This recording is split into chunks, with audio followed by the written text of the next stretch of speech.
The Taliban have arrested 5 women taking part in a protest in the Afghan capital, Kabul, against the ban on women attending universities. 3 journalists were also arrested. Protests are also understood to have taken place in the Takhar province. Guards stopped hundreds of women from entering universities on Wednesday, a day after the ban was announced. It is the latest policy restricting women's education since the Taliban returned to power last year. Girls have already been excluded from most secondary schools. The new ban was implemented with immediate effect by the Higher Education Minister on Tuesday, with public and private universities ordered to bar women from attending. The Education Ministry said its scholars had evaluated the university curriculum and environment, and attendance for girls would be suspended until a suitable environment was provided. Footage shared on social media on Thursday showed about 24 Afghan women dressed in hijabs marching through the streets of Kabul, raising banners and shouting slogans. The group had initially planned to gather in front of Kabul University,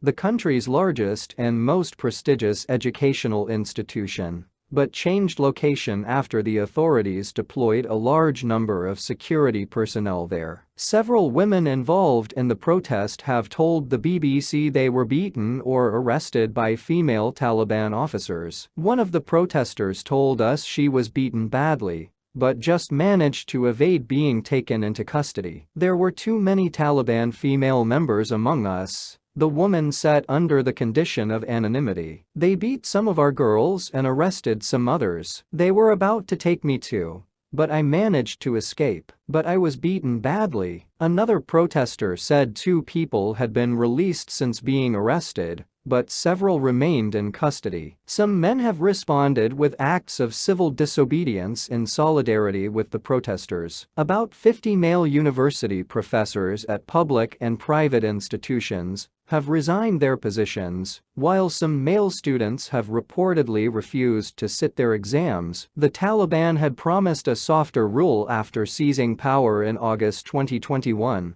following the U.S. withdrawal from the country. However, the hardline Islamists have continued to roll back women's rights and freedoms in the country. Women-led protests have become increasingly rare in Afghanistan since their return. Participants risk arrest, violence, and social stigma for taking part. Before Tuesday's announcement, universities had already been operating under discriminatory rules for women. There were gender-segregated entrances and classrooms, while female students could only be taught by women professors or old men. They were also only allowed to apply for a limited range of subjects. Women were blocked from studying engineering, economics, veterinary science and agriculture, while journalism was severely restricted. The UN's Education and Culture Organization, UNESCO, says that the rate of female attendance in higher education had increased 20 times between 2001,